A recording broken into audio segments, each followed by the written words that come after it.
episode 3 dan 4 diawali flashback di masa kecil Han Daeyeon. Terlihat saat itu dia bersemangat untuk menunjukkan hasil karyanya kepada kedua orang tuanya. Namun ketika dia pulang ke rumah, Han Daeyeon mendapati kedua orang tuanya serta adiknya sudah tak bernyawa. Di saat itu pula dia sangat ketakutan ketika ada seorang pria yang memegang kapak di rumahnya. Dan terlihat Han Daeyeon kecil sangat ketakutan. Saat ini terlihat Han Daeyeon telah meninggal karena tusukan dari Kang Bitna. Tapi ketika Kang Bitna akan mengirimnya ke neraka, dia tidak bisa melakukannya. Tiba-tiba laba-laba muncul. Setelah itu Bael pun datang menemuinya karena ternyata Han Daeyeon bukanlah seorang pendosa. Bael pun kemudian melipat gandakan hukuman Yustitia, mencari 20 orang pendosa dalam waktu 1 tahun. Jika tidak, Bael akan membunuh Yustitia. Di saat bersamaan, Han Daeyeon pun akhirnya hidup kembali. Bersamaan, luka tusuk yang ada di perutnya pun menghilang. Namun Han Daeyeon terlihat ketakutan saat melihat Kang Bitna, dan Kang Bitna terlihat menyerah diri. Setibanya di kantor polisi, detektif Kim mengecek kondisi Han Daeyeon karena Han Daeyeon mengaku bahwa dia ditusuk oleh Kang Bitna. Tetapi setelah diperiksa, tidak terdapat luka sedikitpun di tubuh Han Daeyeon. Kang Bitna mengaku bahwa Han Daeyeon melakukan hal itu karena menyukainya. Kedua rekannya, Donghoon dan juga Enzo pun meminta Han Daeyeon sadar. Akhirnya Kang Bitna pun dibebaskan, namun Han Daeyeon merasa sangat kesal. Kemudian Kang Bitna dan juga komando pergi ke sebuah resto. Dia menyalahkan komando karena menyuruhnya untuk mencari pendosa di kantor polisi. Kemudian ada seorang pelayan wanita yang mendekatinya. Di saat pelayan itu pergi, tiba-tiba pelayan itu mengajukan pisau ke arah Kang Bitna. Dia mengaku bahwa mereka saling mengenal. Dia adalah penjaga dari neraka palsu karena Kang Bitna kabur dari neraka tersebut dan masuk ke neraka pembunuh. Komando buru-buru untuk menghentikannya bahwa dia bukanlah Kang Bitna melainkan Yustitia. Pelayan itu pun terlihat sangat kaget dan langsung memberikan hormat, tetapi Kang Bitna buru-buru menghentikannya. Dan fakta menariknya, ternyata mereka bertiga sama-sama dihukum oleh Bael. Kemudian Gremory menyalahkan dirinya atas semua yang terjadi. Gremory kini menjadi seorang wanita yang bernama Lee Arong. Ia juga mempunyai misi untuk membunuh 2 orang di Uijongbu. Lee Arong menganggap kehadiran komando tidaklah berguna. Di saat dia akan pergi, Lee Arong memintanya untuk memberikan hormat kepada kedua seniornya. Setelah menundukkan kepala dan juga punggungnya, komando buru-buru pergi. Di saat komando akan pulang, dia bertemu dengan seorang wanita yang membawa Alkitab. Kemudian wanita itu pun mengajak komando untuk pergi ke gereja. Di lain sisi, Jong Tae-koo menerima surat petisi penolakan pembangunan ulang Villa Hwangchong. Tak lama kemudian, ayahnya yang merupakan anggota Dewan Jung datang untuk menengok anaknya. Ia pun sedikit khawatir karena pembangunan ulang Villa Hwangchong yang direncanakan oleh Jong Tae-koo belum beres. Salah satu penyewa yang menolak untuk pembebasan LAN tersebut adalah Kang Bitna yang merupakan mantan tunangan Jong Tae-koo. Kini detektif Kim mulai curiga dengan Kang Bitna. Walaupun dia tidak percaya daun mati lalu hidup kembali, tetapi melihat tingkah laku dari Kang Bitna seperti bukanlah orang normal. Sementara itu Han Daeyeon masih memeriksa tentang kondisi mentalnya. Tetapi dokter juga tidak percaya semua penyataannya hingga dia didiagnosa delusional. Kang Bitna tiba-tiba muncul serta mengejeknya karena mempunyai diagnosa yang sama. Han Daeyeon sangat kesal dan bertanya siapakah Kang Bitna sebenarnya. Akhirnya Kang Bitna menunjukkan dirinya bahwa dia adalah seorang iblis. Dia pun menghancurkan kamera CCTV, menghapus kamera dashboard mobilnya, serta mengambil handphone milik Han Daeyeon yang berusaha merekamnya. Han Daeyeon masih penasaran apa maksud Kang Bitna membunuhnya, tetapi Kang Bitna meminta Han Daeyeon agar tutup mulut karena tidak ada seorang pun yang akan mempercayainya. Dan hal itu tentu saja membuat Han Daeyeon sangat frustasi.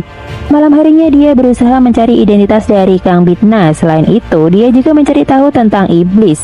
Han Daeyeon pun teringat tentang masa lalunya saat dia memberi keterangan di kantor polisi. Tidak ada satu orang pun yang percaya kepadanya. Kini dia justru didiagnosa mengalami delusional. Kemudian ada seorang wanita yang mengendarai mobil di mana ada anak dan juga suaminya juga. Sang anak Bitna mengatakan terdapat bau di dalam mobil dan sang ibu membuka atapnya. Tetapi tiba-tiba mereka jatuh ke dalam jurang. Mereka pun buru-buru menyelamatkan diri, sementara ibu mereka, Bai Jeong, berhasil keluar dari mobil tersebut. Sang ayah meminta anak Jiho untuk diselamatkan terlebih dahulu. Akhirnya mereka berdua pun bisa selamat dengan menepi. Tetapi sang ayah yang bernama Hoesu terjebak dalam mobil tersebut karena mobil itu tidak bisa terbuka dan juga terkunci. Bai Jeong tidak bisa menyelamatkan suaminya hingga dia pun mencoba meminta bantuan, namun diabaikan oleh pengendara lain. Akhirnya Hoesu pun meninggal. Ibu mertuanya menuduh dia sengaja membunuh putranya. Dia pun menolak menyerahkan Jiho kepada neneknya, hingga akhirnya sang nenek membawa Jiho pergi. Karena hal itu, sang nenek pun akhirnya menjadi terdakwa melakukan penculikan anak di bawah umur. Namun sang nenek beranggapan bahwa dia tidak bersalah. Ternyata Bai Jeong adalah ibu tiri Jiho dan sang nenek tidak ingin menyerahkan cucunya kepadanya. Nenek Sui terlihat sangat marah dan juga menentang hakim. Akhirnya Kang Bitna pun meminta dia untuk dikeluarkan dari persidangan. Sebelum pergi, Nenek Sui mengatakan bahwa Bai Jeong sengaja membunuh putranya untuk mendapatkan asuransi kematian seperti yang Bai Jeong lakukan dengan suaminya sebelumnya. Mendengar hal itu, Kang Bitna sangat senang dan buru-buru mengecek kondisi dari Bai Jeong. Dicerminkan Bitna menganggap bahwa orang yang bertampang baik bisa saja adalah orang yang jahat. Kang Bitna kemudian mendapat panggilan dari Han Daeyeon, tetapi dia mengabaikannya. Dia pun kemudian pergi meninggalkan kantor. Kang Bitna kemudian melihat Han Daeyeon menggunakan pengeras suara dan memanggil namanya. Tentu saja Kang Bitna sangat malu dan langsung menghampirinya. Dia pun memperingatkan Han Daeyeon dan kembali mengancam dan berkata bahwa dia adalah seorang iblis. Namun Han Daeyeon tetap kukuh ingin mencari tahu siapakah Kang Bitna yang sebenarnya. Di lain sisi, ternyata Bai Jeong adalah seorang guru. Kang Bitna diam-diam mendatanginya karena ingin mencari informasi lebih detail. Bai Jeong mengaku bahwa mertuanya sangat menakutkan. Kemudian tiba-tiba ada bola yang menggelinding ke arah Kang Bitna. Dia pun langsung menendang bola itu ke arah gawang. Kang Bitna kemudian bertanya tentang tuduhan ibu mertuanya kepadanya. Bai Jeong mengatakan bahwa Jiho dulu adalah muridnya. Dia pun kemudian menikah dengan ayah Jiho dan pernikahan mereka baru berjalan 6 bulan. Setelah kecelakaan tersebut, dia juga mengaku bahwa ibu mertuanya meninggalkan Jiho sejak umur 5 tahun dan datang kembali ingin mengambil Jiho demi uang asuransi kematian. Di saat Kang Bitna akan pulang, Han Daeyeon terus mengikutinya. Hal itu membuat Kang Bitna sangat kesal dan ingin sekali membunuhnya, tapi dia tidak bisa melakukannya. Kemudian Kang Bitna pun berusaha untuk memukulnya. Di saat itu pula, ada anak-anak yang melihatnya dan Kang Bitna pun mengurungkan niatnya. Han Daeyeon menyelidiki suami pertama Bai Jeong meninggal karena terjatuh dari gunung dan dia mewarisi apartemen. Setelah kematian ayah Jiho, dia akan mewarisi 3 miliar won, namun uang tersebut harus dibagi dua dengan Jiho. Han Daeyeon kemudian meminta Kang Bitna untuk menemui Nenek Suhi untuk mencari tahu kebenaran tuduhan Nenek Suhi kepada Bai Jie.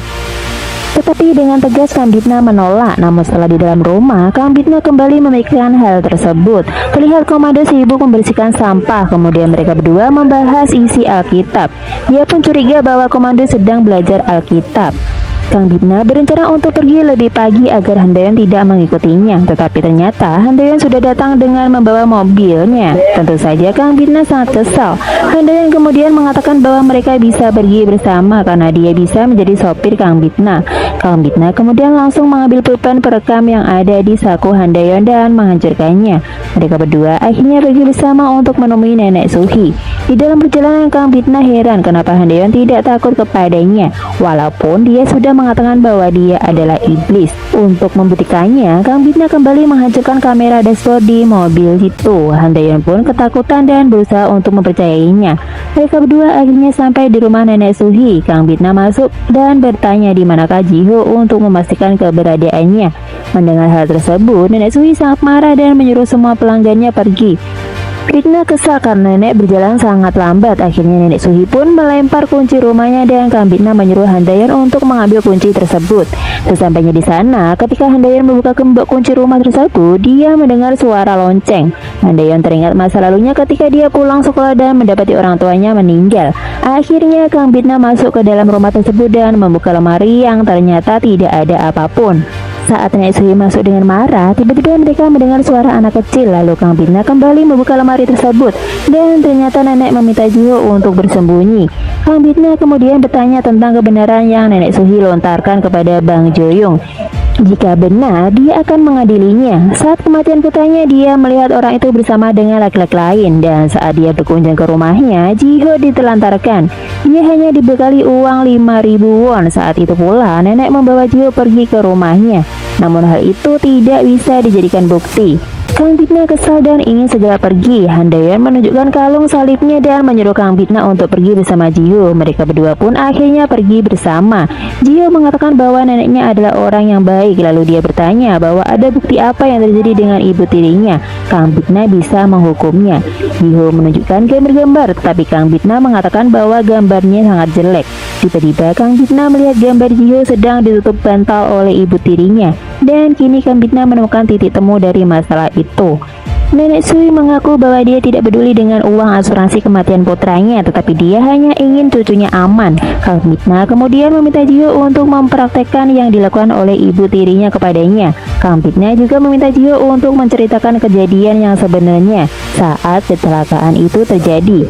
Ternyata sebelum kecelakaan itu terjadi, ibu tirinya memberi lem perekat di sabuk pengaman milik ayahnya. Di saat mobil mereka masuk ke dalam jurang, hanya ayahnya yang terjebak di dalam mobil itu.